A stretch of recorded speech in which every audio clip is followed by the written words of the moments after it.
প্রিয় ছাত্রছাত্রী, আজকে যেটা আমরা জানব, জৈব রাসায়নিক বিক্রিয়ায় ক্রিয়াশীল 5টি ইলেকট্রনীয় এফেক্ট, অর্থাৎ একটি জৈব রাসায়নিক বিক্রিয়া কোন কোন বিষয় দ্বারা প্রভাবিত হয়। 1 নম্বর ইন্ডাকটিভ এফেক্ট, যেটাকে সংক্ষেপে আই এফেক্টও বলা হয়। 2 নম্বর ইলেকট্রোমারিক এফেক্ট। 3 নম্বর রেজোনেন্স এফেক্ট। 4 নম্বর হাইপার কনজুগেশন। 4 নম্বর স্টেরিক এফেক্ট বা স্টেরিক হিন্ড্রেন্স। অর্থাৎ এই 5টি বিষয় দ্বারা একটি জৈব রাসায়নিক বিক্রিয়া মূলত প্রভাবিত হয়। প্রথমে যেটা আমরা জানব, ইন্ডাকটিভ এফেক্ট বা সংক্ষেপে আই এফেক্ট বলা হয়। ইন্ডাকটিভ এফেক্ট কাকে বলা হয়? জৈব যৌগের অণুতে এক বন্ধনে আবদ্ধ কার্বন শৃঙ্খলে অন্য পরমাণু বা গ্রুপের উপস্থিতির জন্য পরমাণু পরম্পরায় ইলেকট্রন জোড়ের যে স্থায়ী সরণ ঘটে তাকে আই এফেক্ট বলা হয়। উদাহরণস্বরূপ যদি আমরা দেখি, কার্বন শৃঙ্খল যদি আমরা দেখি, এখানে ভিন্ন মৌলের পরমাণু যুক্ত আছে, অর্থাৎ লিথিয়াম। এবার যেটা আমরা জানি, কার্বন এবং লিথিয়ামের মধ্যে লিথিয়ামটি হচ্ছে তড়িৎ ধনাত্মক মৌল, তাহলে ইলেকট্রন জোড়টা সি এর দিকে সরবে, তখন লিথিয়ামটা হবে ডেল্টা প্লাস, এটা হচ্ছে ডেল্টা মাইনাস। একইভাবে কার্বনের উপর নেগেটিভ আধানটি কিছু পরিমাণ পরে কার্বন, অর্থাৎ যদি আমরা ভাবি এটা 1 নম্বর 2 নম্বর কার্বন, 2 নম্বর কার্বনে সামান্য পরিমাণ নেগেটিভ আধান, অর্থাৎ 2 ডেল্টা মাইনাস, অর্থাৎ এর তুলনায় এই নেগেটিভ চার্জের মান কিন্তু কমে যাচ্ছে, ডেল্টা মিনস ক্ষুদ্র। আবার একইভাবে এখান থেকে কিছু পরিমাণ আধানের সঞ্চার এখানে ঘটবে। এইভাবে কি আমরা দেখব, লিথিয়াম পরমাণুর উপস্থিতির জন্য জৈব যৌগের মধ্যে যে কার্বন যে এক বন্ধনে আবদ্ধ পরমাণুগুলি, এখানে বন্ধন ইলেকট্রন জোড়ের একটি স্থায়ী সরণ ঘটছে। এই ঘটনাকে বলা হচ্ছে আই এফেক্ট। একই রকম যদি আমরা দেখি, কার্বন শৃঙ্খলে যদি একটা তড়িৎ ঋণাত্মক মৌলের পরমাণু যুক্ত থাকে, তখন আমরা দেখব ইলেকট্রন জোড়গুলি ওই পরমাণুর দিকে সরে যাচ্ছে, অর্থাৎ কার্বন এবং সিএল, এখানে তড়িৎ ঋণাত্মক মৌল হচ্ছে ক্লোরিনের দিকে ইলেকট্রনের সরণ হবে, তখন সিএলটা আসবে ডেল্টা মাইনাস, ডেল্টা প্লাস। এই কার্বনের ডেল্টা প্লাস যখন তৈরি হবে, তার সাইডের কার্বন থেকে কিছু পরিমাণ ইলেকট্রন টেনে আনবে, তখন এটা হবে 2 ডেল্টা প্লাস, 3 ডেল্টা প্লাস। অর্থাৎ যেটা আমরা দেখলাম, যেখানে সিএল এর উপস্থিতির জন্য ইলেকট্রন জোড়ের একটা সরণ ঘটল, অর্থাৎ একটা ধ্রুবীয়তা সৃষ্টি হলো, স্থায়ী ধ্রুবীয়তা সৃষ্টি হলো, নেগেটিভ পজিটিভ চার্জের সৃষ্টি হলো। এই ঘটনাকে বলা হয় ইন্ডাকটিভ এফেক্ট। এখন যেটা আমরা জানবো, আই এফেক্টের প্রকারভেদ। অর্থাৎ ইন্ডাকটিভ এফেক্ট 2 প্রকার, একটা হচ্ছে প্লাস আই এবং অপরটি হচ্ছে minus I. Plus I effect কাকে বলা হয়? জৈব যৌগের অণুতে এক বন্ধনে আবদ্ধ কার্বন শৃঙ্খলে যদি আমরা দেখি, একটা পরমাণু বা গ্রুপের উপস্থিতির জন্য ইলেকট্রন জোড়ের সরণ চেনের দিকে ঘটে, তখন তাকে আমরা বলবো প্লাস আই এফেক্ট। এই প্রকার গ্রুপ যদি কার্বন শৃঙ্খলে উপস্থিত থাকে, তখন আমরা দেখব কার্বন শৃঙ্খলের দিকে ইলেকট্রনের সরণ ঘটবে, তখন আমরা বলবো এই সকল গ্রুপ হচ্ছে প্লাস আই প্রভাব সম্পন্ন গ্রুপ, বা বলা হচ্ছে ইডিজি গ্রুপ, অর্থাৎ ইলেকট্রন ডোনেটিং গ্রুপ। অর্থাৎ এই প্রকার গ্রুপ যদি আমরা দেখি কার্বন শৃঙ্খলে উপস্থিত থাকে, তাহলে আমরা দেখব কার্বন শৃঙ্খলে ইলেকট্রন ঘনত্ব বৃদ্ধি পাবে। একইভাবে আমরা দেখব মাইনাস আই ইফেক্ট, অর্থাৎ এই প্রকার গ্রুপ যদি কার্বন শৃঙ্খলে উপস্থিত থাকে, এরা কার্বন শৃঙ্খল থেকে ইলেকট্রনকে নিজের দিকে টেনে আনবে, ফলে কার্বন শৃঙ্খলে ইলেকট্রন ঘনত্ব হ্রাস পাবে। তখন এই জন্য এই প্রকার গ্রুপকে আমরা কী বলছি? ইডব্লিউজি, অর্থাৎ ইলেকট্রন উইথড্রয়িং গ্রুপ। ইন্ডাকটিভ এফেক্টের সাহায্যে আমরা কতগুলি গুরুত্বপূর্ণ ধর্ম, অর্থাৎ জৈব যৌগের কতগুলি গুরুত্বপূর্ণ ধর্ম, যেমন আম্লিক ধর্ম, ক্ষারীয় শক্তি, বন্ধন মেরুধর্মিতা, রাসায়নিক সক্রিয়তা ইত্যাদি প্রভৃতি ধর্মকে আমরা ব্যাখ্যা করতে পারি। উদাহরণস্বরূপ যদি আমরা দেখি, অ্যাসিডিক অ্যাসিড এবং ফর্মিক অ্যাসিড, এদের মধ্যে কোনটি অধিক আম্লিক? অর্থাৎ এই দুটির মধ্যে আমরা দেখব ফর্মিক অ্যাসিডের অম্লধর্মিতা অ্যাসিডিক অ্যাসিড অপেক্ষা বেশি, কারণ অ্যাসিডিক অ্যাসিডে CH3 গ্রুপটি উপস্থিত এবং আমরা জানি CH3 এর কী আছে +H প্রভাব হওয়ার জন্য কি হয় COOH গ্রুপের OH বন্ধনটি দৃঢ় হয়। এই শক্তিশালী বন্ধন সহজে বিয়োজিত হয়ে H+ আয়ন উৎপন্ন হয় না, তাই অ্যাসিডিক অ্যাসিড একটি মৃদু অ্যাসিড। অপরদিকে ফর্মিক অ্যাসিড, এখানে যেটা আমরা দেখতে পাচ্ছি COOH গ্রুপের সঙ্গে যুক্ত আছে H পরমাণু। আমরা জানি H পরমাণুর +I অথবা -I কোনো প্রভাবই থাকে না, তাই আমরা বলবো অ্যাসিডিক অ্যাসিডের তুলনায় ফর্মিক অ্যাসিডের ক্ষেত্রে কী হবে, OH বন্ধনটি সহজে বিয়োজিত হবে এবং বেশি সংখ্যক H+ আয়ন গঠন করবে, বা আমরা বলবো সহজে H+ আয়ন তৈরি হবে। তাই অ্যাসিডিক অ্যাসিড অপেক্ষা ফর্মিক অ্যাসিড অধিক আম্লিক। Question 2, fluoro acetic acid, chloro acetic acid, bromo acetic acid, iodo acetic অ্যাসিডের অম্লধর্মিতার তুলনা করো। অর্থাৎ আমরা দেখতে পাচ্ছি সব ক্ষেত্রে অ্যাসিডিক অ্যাসিডের একটি H-এর পরিবর্তে যুক্ত আছে একটি করে হ্যালোজেন পরমাণু। প্রথমটির ক্ষেত্রে যুক্ত আছে F, দ্বিতীয়টির ক্ষেত্রে যুক্ত আছে Cl, তৃতীয়টির ক্ষেত্রে যুক্ত আছে Br এবং চতুর্থর ক্ষেত্রে যুক্ত আছে আয়োডিন। এবং আমরা জানি হ্যালোজেন গ্রুপগুলির -I প্রভাব উপস্থিত, এবং যেটা আমরা জানি যে বিভিন্ন প্রকার যে হ্যালোজেন এদের মধ্যে তড়িৎ ঋণাত্মকতা বেশি হচ্ছে ফ্লোরিনের, অর্থাৎ -I প্রভাব এর ক্রম F > Cl > Br > I। অর্থাৎ আমরা দেখব মনোফ্লোরো অ্যাসিডিক অ্যাসিডের ক্ষেত্রে ইলেকট্রন জোড়ের সরণ মনোক্লোরো, মনোব্রোমো বা মনোআয়োডো অ্যাসিডিক অ্যাসিড অপেক্ষা অধিক মাত্রায় ঘটবে। ফলে কী হবে, OH বন্ধনটি সহজে বিয়োজিত হবে, ফলে অম্লধর্মিতা বৃদ্ধি পাবে। তাহলে যেটা আমরা দেখলাম যে মনোফ্লোরো অ্যাসিডিক অ্যাসিডের অম্লধর্মিতা মনোক্লোরো অ্যাসিডিক অ্যাসিড অপেক্ষা বেশি। সিমিলারলি মনোব্রোমো অ্যাসিডিক অ্যাসিড অপেক্ষা মনোক্লোরো অ্যাসিডিক অ্যাসিডের অম্লধর্মিতা বেশি, আর সবথেকে কম হচ্ছে monoiodo acetic acid. Question 3, monochloro acetic acid, dichloro acetic acid এবং ট্রাইক্লোরো অ্যাসিডিক অ্যাসিডের অম্লধর্মিতা তুলনা করো। অর্থাৎ আমরা দেখতে পাচ্ছি সকল ক্ষেত্রে -I প্রভাবসম্পন্ন গ্রুপ Cl এর উপস্থিতি। প্রথমটির ক্ষেত্রে Cl পরমাণুর সংখ্যা 1টি, দ্বিতীয় যৌগে Cl পরমাণুর সংখ্যা 2টি, -I প্রভাবসম্পন্ন Cl 2টি, তৃতীয় ক্ষেত্রে -I প্রভাবসম্পন্ন Cl পরমাণু আছে 3টি। অর্থাৎ আমরা দেখব -I প্রভাব একটি থাকলে যতটা ক্রিয়াশীল হবে দুটি ক্ষেত্রে বেশি হবে, ফলে বন্ধনটি আরও সহজে বিয়োজিত হবে। তৃতীয় ক্ষেত্রে আরও বেশি হবে, ফলে এক্ষেত্রে বন্ধনের বিয়োজন আরও অধিক মাত্রায় ঘটবে। অর্থাৎ আমরা বলবো এর অম্লধর্মিতা অর্থাৎ ট্রাইক্লোরো অ্যাসিডিক অ্যাসিডের অম্লধর্মিতা ডাইক্লোরো অ্যাসিডিক অ্যাসিড অপেক্ষা বেশি হবে, এবং ডাইক্লোরো অ্যাসিডিক অ্যাসিডের অম্লধর্মিতা মনোক্লোরো অ্যাসিডিক অ্যাসিড অপেক্ষা বেশি হবে। 4 নম্বর যেটা আমরা জানব CH3CH2Cl CH CH3 bond CH CH2CH CH2Cl CH2CH2CH এর অম্লধর্মিতার তুলনা করো। অর্থাৎ আমরা সব ক্ষেত্রে দেখতে পাচ্ছি মনোকার্বক্সিলিক অ্যাসিড এবং প্রত্যেকটি যুগে উপস্থিত আছে Cl পরমাণু, -I প্রভাবসম্পন্ন গ্রুপ Cl। প্রথমটা ক্ষেত্রে আমরা দেখতে পাচ্ছি Cl এর অবস্থান অর্থাৎ কার্যকরী গ্রুপের সাপেক্ষে আলফা অবস্থানে, দ্বিতীয় যৌগে Cl এর উপস্থিতি কার্যকরী গ্রুপের সাপেক্ষে বিটা অবস্থানে, অর্থাৎ এটা হচ্ছে আলফা, বিটা, গামা, ডেল্টা ইত্যাদি। তৃতীয় যৌগে আমরা দেখতে পাচ্ছি Cl পরমাণুর অবস্থান কার্যকরী গ্রুপের সাপেক্ষে গামা অবস্থানে, আলফা, বিটা, গামা।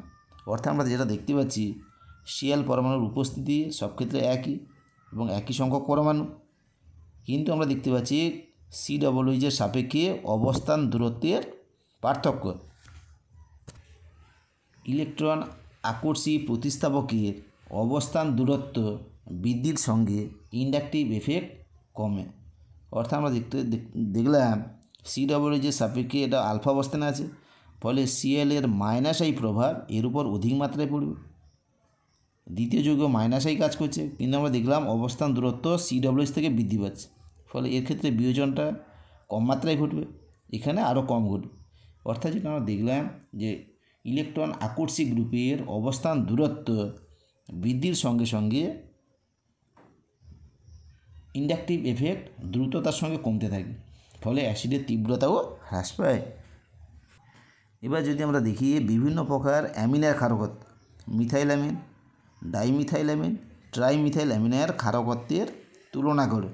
অর্থাৎ যেটা আমরা জানি অ্যামিনস মিনস অ্যামোনিয়া জাতক, এদের প্রকৃতি হচ্ছে ক্ষারীয়।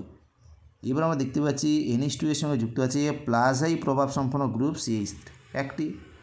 ডাইমিথাইল অ্যামিন, এখানে আমরা দেখতে পাচ্ছি +I প্রভাব সম্পন্ন গ্রুপ মিথাইল গ্রুপ যুক্ত আছে দুটি, অর্থাৎ 2 ডিগ্রি অ্যামিন। তৃতীয় যুগে আমরা দেখতে পাচ্ছি ট্রাইমিথাইল অ্যামিন +I প্রভাব সম্পন্ন 3টি CH3 গ্রুপ যুক্ত আছে এনের সঙ্গে। অর্থাৎ আমরা দেখব ট্রাইমিথাইল অ্যামিন অর্থাৎ যেটা 3 ডিগ্রি অ্যামিনের ক্ষেত্রে এনের উপর ইলেকট্রন ডেনসিটি বৃদ্ধি পাবে, ফলে অপরকে ইলেকট্রন সহজে দান করতে পারবে। দান করলে কী হবে? ক্ষারকত্ব বেশি হবে। কোশ্চেন 6, জলীয় মাধ্যমে মিথাইল অ্যামিন, ডাইমিথাইল অ্যামিন এবং ট্রাইমিথাইল অ্যামিনের ক্ষারকত্বের তুলনা। অর্থাৎ জলীয় মাধ্যমের ক্ষেত্রে আমরা দেখতে পাবো 2 ডিগ্রি অ্যামিনের ক্ষারকত্ব 1 অপেক্ষা বেশি হয়, আর 3 ডিগ্রি অ্যামিনের ক্ষারকত্ব সবথেকে কম হয়। জলীয় মাধ্যমে ক্ষারকত্বের এই তারতম্যের কারণ হলো অণুগুলির বা অ্যামিনগুলির অণুবন্ধী অ্যাসিডের হাইড্রোজেন বন্ধন ঘটিত দ্রাবকায়ন এবং CH3 গ্রুপগুলির +I এফেক্টের মিলিত প্রভাব। এরপর যেটা আমরা জানব জৈব রাসায়নিক বিক্রিয়া যে বিষয়টার দ্বারা প্রভাবিত হয় ইলেকট্রোমারিক এফেক্ট বা বলা আছে ই এফেক্ট। ই এফেক্ট কাকে বলা হয়?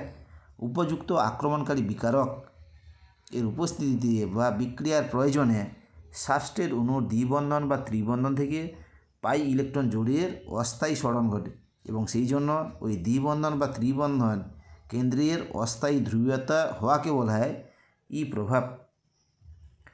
অর্থাৎ যদি আমরা দেখি, উদাহরণস্বরূপ যদি আমরা দেখি ইথিলিনের সঙ্গে যদি আমরা যোগ করি H+, অর্থাৎ ইথিলিনটা হচ্ছে সাবস্ট্রেট, H+ হচ্ছে বিকারক, অর্থাৎ বিকারকের উপস্থিতিতে কী হবে? ইথিলিন থেকে পাই ইলেকট্রন জোড়ের একটি অস্থায়ী স্মরণ ঘটবে, ফলে উৎপন্ন হবে CH3 বন্ড CH2 প্লাস একটি অস্থায়ী যৌগের সৃষ্টি হবে। অর্থাৎ আমরা দেখলাম H+ এর উপস্থিতিতে সাবস্ট্রেট অণুর পাই ইলেকট্রন জোড়ের একটা অস্থায়ী স্মরণ ঘটল, এই ঘটনাকে বলা হয় ই প্রভাব। অপর যদি একটা আমরা উদাহরণ দেখি CH3CH যৌগে যদি এখানে বিকারক হিসেবে কাজ করে CN-, তাহলে আমরা দেখব CN- এর উপস্থিতিতে পাই ইলেকট্রন জোড়ের স্মরণ হবে ওয়ের দিকে, এর ফলে সৃষ্টি হবে এই আয়নটির সৃষ্টি হবে। এখন যেটা আমরা জানব ই প্রভাবের ই ইফেক্টের প্রকারভেদ। ই ইফেক্ট 2 প্রকার, একটা হচ্ছে +I প্রভাব, এটা হচ্ছে -I প্রভাব। অর্থাৎ সাবস্ট্রেট অণু থেকে পাই ইলেকট্রন জোড়ের স্মরণ যদি বিকারকের দিকে ঘটে তখন আমরা বলবো +I প্রভাব, অর্থাৎ এই ঘটনাকে বলা হচ্ছে +I প্রভাব। অপরদিকে বিকারক থেকে যদি বিকারকের ফলে যদি কি হয়, পাই ইলেকট্রনটা মানে ইলেকট্রনের যদি বৃদ্ধি ঘটে যৌগের মধ্যে, তখন আমরা বলবো -I প্রভাব। যেমন ইথিলিনের সঙ্গে HBr এর বিক্রিয়া, CH2 double bond CH2 ethylene, এখানে যেটা আমরা বিকারক হিসেবে দিয়েছি H+, তাহলে পাই ইলেকট্রন জোড়ে একটা স্মরণ ঘটবে, হয়ে তৈরি হবে CH2 প্লাস বন্ড CH3, তার সঙ্গে একটা অস্থায়ী যৌগ, তার সঙ্গে বা অস্থায়ী আয়ন, এর সঙ্গে বিআর যুক্ত হয়ে তৈরি হবে CH3 bond CH2 bond BR, অর্থাৎ ইথাইল ব্রোমাইড। 3 নম্বর যেটা খুবই ইম্পর্ট্যান্ট একটা বিষয়, রেজোনেন্স এফেক্ট বা মেসোমারিক এফেক্ট, বা অনেক ক্ষেত্রে বলা হয় এম এফেক্ট বা আর এফেক্ট। এই বিষয়টার দ্বারাও একটি রাসায়নিক বিক্রিয়া প্রভাবিত হয়। রেজোনেন্সের ফলে কনজুগেটেড সিস্টেমে ইলেকট্রনের পুনর্বিন্যাস ঘটে এবং তার ফলে সিস্টেমে কম বা বেশি ইলেকট্রন ঘনত্ব বিশিষ্ট কেন্দ্রের সৃষ্টি হয়। অর্থাৎ সিস্টেমে একটি স্থায়ী ধ্রুবীয়তা সৃষ্টি হয়। এই ঘটনাকে আর ইফেক্ট বা এম এফেক্ট বলা হয়। এবার আমাদের জানতে হবে কনজুগেটেড সিস্টেম অর্থাৎ কোন সকল কনজুগেটেড সিস্টেমের ক্ষেত্রে রেজোনেন্স ঘটে। এখন যেটা আমরা জানব টাইপস অফ কনজুগেশন অর্থাৎ কোন সকল কনজুগেশনের ক্ষেত্রে রেজোনেন্স সম্ভব। 1 নম্বর ডবল বন্ড, এক বন্ড ডবল বন্ড অর্থাৎ বলা হয় পাই পাই কনজুগেশন, এদের ক্ষেত্রে রেজোনেন্স সম্ভব। 2 নম্বর ডবল বন্ড, এক বন্ড পজিটিভ চার্জ অর্থাৎ pi plus. 3 number double bond, এক বন্ড এলপি অর্থাৎ pi LP conjugation. 4 number double bond, এক বন্ড নেগেটিভ চার্জ অর্থাৎ pi negative conjugation. 5 number double bond, এক বন্ড ফ্রি র্যাডিক্যালস মুক্তমূলক pi free radicals conjugation. CH2 plus bond ও LP, ও এর মাথায় এলপি অর্থাৎ আমরা দেখব এলপি এর সঙ্গে প্লাসের conjugation. CH2 minus bond Cl অর্থাৎ এলপি বা নেগেটিভ চার্জের সঙ্গে ভ্যাকেন্ট ডি অরবিটাল অর্থাৎ Cl এর ভ্যাকেন্ট ডি উপস্থিত, তাহলে এর সঙ্গে কনজুগেশন। অর্থাৎ এই প্রকার সিস্টেমের ক্ষেত্রে রেজোনেন্স সম্ভব। এখন যদি আমরা দেখি এই প্রকার কনজুগেশন সিস্টেমের ক্ষেত্রে কীভাবে রেজোনেন্স সম্ভব, অর্থাৎ এখানে আমরা দেখতে পাবো এই পাই বন্ধনটি বিয়োজিত হয়ে এখানে ডবল বন্ড সৃষ্টি করবে, ফলে কী হবে এই কার্বনে যোজ্যতা বৃদ্ধি পাবে। অর্থাৎ আমরা দেখতে পাচ্ছি এই অবস্থায় কার্বনের ভ্যালেন্সি হচ্ছে 4, 1 2 3 4। যখন এটা ভেঙে এখানে ডবল বন্ড সৃষ্টি করবে এই অবস্থায় কার্বনের যোজ্যতা হবে 5। সঙ্গে সঙ্গে কী হবে এই পাই বন্ধনটি বিয়োজিত হয়ে এই সি এর উপর চলে আসবে, অর্থাৎ উৎপন্ন হবে এই যৌগটি। অর্থাৎ হচ্ছে এই দুটি হচ্ছে পরস্পরে, এইগুলো হচ্ছে যৌগটির রেজোনেটিং গঠন। অর্থাৎ এই প্রকার কনজুগেশান বা আমরা যেটা দেখালাম এই 7 প্রকার কনজুগেশান সিস্টেম, এদের ক্ষেত্রে এইভাবে রেজোনেন্স সম্ভব। এখন যেটা আমরা জানবো রেজোনেন্স কাকে বলা হয়। কনজুগেটেড সিস্টেমে যদি পাই ইলেকট্রনের ডিলোকালাইজেশন অর্থাৎ ইলেকট্রন যদি স্থানান্তরণ ঘটে তখন এই ঘটনাকে বলা হয় রেজোনেন্স। রেজোনেন্সের বৈশিষ্ট্য 1 নম্বর যে রেজোনেটিং গঠনের সমযোজী বন্ধনের সংখ্যা যত বেশি হয় গঠনটি তত স্থায়ী হয়। অর্থাৎ আমরা দেখব এই যৌগটির ক্ষেত্রে যদি আমরা দেখি রেজোনেন্স সম্ভব কিনা, তাহলে আমি কী দেখতে পাচ্ছি পাই এক বন্ড পাই বন্ড অর্থাৎ এখানে পাই পাই কনজুগেশান রেজোনেন্স সম্ভব। তাহলে এটা ভেঙে এখানে ডবল বন্ড সৃষ্টি হবে, এটা ভেঙে এদিকে বেরিয়ে যাচ্ছে, উৎপন্ন হবে এটা। অথবা আরেকটা কেস হতে পারে এটা ভেঙে এদিকে ডবল বন্ড, এটা ভেঙে এইদিকে, তখন এটা হবে মাইনাস প্লাস। অর্থাৎ আমরা দেখতে পাচ্ছি যৌগটির সম্ভাব্য গঠন সংকেত হতে পারে 3টি। এবার আমরা দেখব এই 3টার মধ্যে কোনটা অধিক স্থিতিশীল। আমরা এখানে দেখব এখানে কিন্তু সমযোজী বন্ধনের সংখ্যা সবথেকে বেশি, অর্থাৎ সমযোজী বন্ধন কটে 1 2 দুটো হাইড্রোজেন, 3 4 একটা হাইড্রোজেন, 5 6 7 8 9 10 11। এদের ক্ষেত্রে আমরা দেখব কিন্তু সমযোজী বন্ধনের সংখ্যা 11 থেকে কম, তাই আমরা বলবো এদের তুলনায় এই যৌগের স্থায়িত্বটি বেশি। 2 নম্বর যে রেজোনেটিং গঠনে প্রত্যেকটি পরমাণুর যোজক কক্ষের ইলেকট্রন বিন্যাস নিষ্ক্রিয় গ্যাসের মতো সেই গঠনটি খুবই সুস্থিত। উদাহরণস্বরূপ আমরা দেখব এই যদি আমরা দুটো যৌগ দেখি তাহলে এদের ক্ষেত্রে 1 নম্বরটি হচ্ছে অধিক সুস্থিত। 3 নম্বর চার্জহীন বা আধানহীন রেজোনেটিং গঠন চার্জযুক্ত গঠন অপেক্ষা স্থিতিশীল। 4 নম্বর চার্জযুক্ত গঠনগুলির মধ্যে 1 নম্বর বিপরীত চার্জ যদি আমরা দেখি কাছাকাছি থাকি সেটা হচ্ছে বেশি সুস্থিত হয়। যখন একই প্রকার আধান পরস্পর থেকে দূরে থাকে এদের সুস্থিতি বেশি হয়। যে গঠনে ইলেকট্রোনেগেটিভ পরমাণুর উপর নেগেটিভ এবং ইলেকট্রোপজিটিভ পরমাণুর উপর পজিটিভ চার্জ থাকে সেটিও সুস্থিত হয়। অর্থাৎ আমরা দেখব এই যে 3টা যৌগের ক্ষেত্রে আমরা দেখতে পাবো বা 4টা যৌগের ক্ষেত্রে এদের স্থায়িত্বের ক্রম 1 নম্বর যৌগের ক্ষেত্রে স্থায়িত্ব বেশি হবে, কারণ এনটা হচ্ছে তড়িৎ ঋণাত্মক মূল, এনের উপর নেগেটিভ চার্জ, আর এই যৌগে কার্বনের উপর নেগেটিভ চার্জ বা এনের উপর পজিটিভ চার্জ। 5 নম্বর যে অণু বা আয়ন বেশি সংখ্যক রেজোনেন্স গঠন দেয় তার সুস্থিতি বেশি হয়। 6 নম্বর যে অণু বা আয়নে যত বেশি সমতুল্য রেজোন্যান্স গঠন দেয় তার সুস্থিতি বেশি হয়। 7 নম্বর, একই প্রকার চার্জযুক্ত রেজোনেটিং গঠন বেশি সুস্থিত। রেজোন্যান্সের সাহায্যে বিভিন্ন ধর্মের ব্যাখ্যা। 1 নম্বর, অণু বা আয়নের স্থায়িত্ব। গুয়ানিডিয়াম আয়নের স্থায়িত্ব আমরা এটাতে বিচার করতে পারি। অর্থাৎ গুয়ানিডিন বা গুয়ানিডিয়াম আয়ন এই রেজোনেটিং গঠন আর গুয়ানিডিনের রেজোনেটিং গঠন, অর্থাৎ এখানে যেটা আমরা দেখব গুয়ানিডিয়াম আয়নটা অধিক সুস্থিত গুয়ানিডিন অপেক্ষা। 2 নম্বর, রেজোনেন্সের ফলে দ্বিমেরু ভ্রামক বৃদ্ধি পায়। কারণ ই এবং ডি, অর্থাৎ যেটা আমরা জানি মিউ সমান ই ইন্টু ডি, এখানে কী হয় ডি এর মানটা বৃদ্ধি পায়, অর্থাৎ নেগেটিভ এবং পজিটিভ চার্জের দূরত্ব বৃদ্ধি পায়, ফলে দ্বিমেরু ভ্রামক বৃদ্ধি পায়। 3 নম্বর, জৈব যৌগের অম্লত্বের তুলনায়, অর্থাৎ যদি আমরা বলি ফেনল এবং অ্যালকোহল, অ্যালিফ্যাটিক অ্যালকোহল, এদের মধ্যে আমরা দেখব ফেনলটা অ্যারোমেটিক অ্যালকোহল অধিক আম্লিক, কেন এখানে রেজোনেন্স সম্ভব। 4 নম্বর যেটা আমরা জানবো জৈব যৌগের ক্ষারকত্বের তুলনায়, যদি আমরা বলি মিথাইলামিন এবং অ্যানিলিন অ্যারোমেটিক অ্যামিন, এদের মধ্যে অধিক ক্ষারীয় কোনটা? মিথাইলামিন। কারণ অ্যারোমেটিক অ্যামিনের ক্ষেত্রে এনের যে লোন পেয়ারটা সেটা রেজোন্যান্সে অংশগ্রহণ করে রিংয়ের সঙ্গে, ফলে এনের ইলেকট্রন ঘনত্ব হ্রাস পায়, ফলে অ্যারোমেটিক অ্যামিনের ক্ষারকত্ব হ্রাস পায়।